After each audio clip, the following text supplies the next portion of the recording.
চোখ, income tax অফিসারের চোখ, দুর্নীতি দমন কমিশনারের চোখ, কিন্তু আল্লাহর চোখ, আল্লাহর চোখকে কশ্চিন কালেও কখনো ফাঁকি দেয়া যাবে।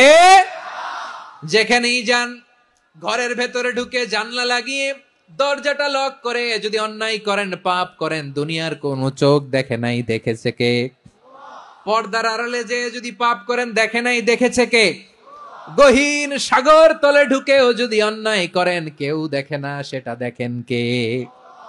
আপনি কি ভাবছেন আটলান্টিক মহাসাগরের ভিতরে চলে গেলে তারা আল্লাহ দেখবে না? আপনারা ওশান গেট কোম্পানি নাম শুনছেন? ওশান গেট, তারা এই যে টিটান সাবমার্সিবল একটা সাবমেরিনের মতো বানাইছিল, যেটা টাইটানিক জাহাজের ভগ্নাংশ দেখার জন্য অনেক লোক যে মারা গেছিল না, ওইটা সাগরের একেবারে গহীনে চলে যায়। এই টিটান সাবমার্সিবল দিয়ে সাগরের একেবারে গহীনে চলে যাওয়া যায়।